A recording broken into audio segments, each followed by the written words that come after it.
Siya ay si Nanay Alicia Ihapon. Magsi-70 years old na. At siya ay nakatira dito sa May Pakatan, Poblasyon 1, Real Quezon. Bakit kaya lagi siyang nasa likuran ng kanyang apo? Hello mga kamadam hey, halina at pakinggan natin ang kwento ni Nanay Alicia.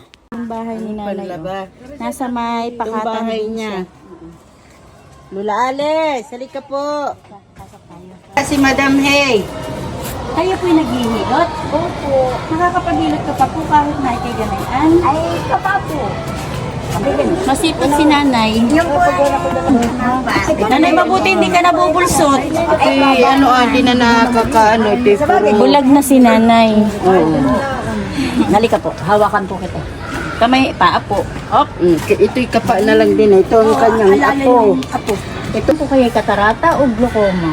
Katarata po pa kakoy nagkaratuma. Nagka-glaucoma po kayo? Hindi daw pinasakit.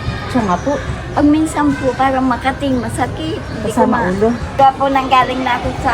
Ay, wala ng asawa? Wala na po. Patay na. Yan po kayong nandito sa bahay. Ay, iyan po lang kami lang maglula.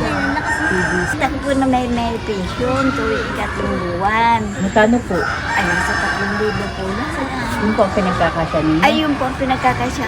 Kumbaga man po, ang gawa ko, pag yung ako nakakapaghilot, ako pinapahingi. Opo. Ayun, pandagdag ko na yun. 10 taon nang walang paningin. Naghihilot pa rin siya. Pension niya, sa 3 buwan daw, 3,000. Pinagkakasya niya yun. Tapos yung panghihilot niya, yun na nakakapag-support sa kanila sa kakulangan ng pagkain nila. Talaga? Yun na. Siya na 11 taong gulang ang nag-iisang kasama na apo dito sa kanyang bahay. Nakakapaghilot daw si Lola Alicia kung walang pasok itong kanyang dahil kung may pasok siya, hindi niya ito masasamahan. Nasa may kaloob-looban ng Pakatan si Nanay Alicia kaya makikita natin yung kanyang nilalakaran ay talagang makitid lamang na siminto itong kanyang nilalakaran na ito. Mabuti na lamang at hindi siya nahuhulog dito sa kanyang dinadaanan na to. Anong baon mo? 10. Nanay. Ay, salamat po. Salamat.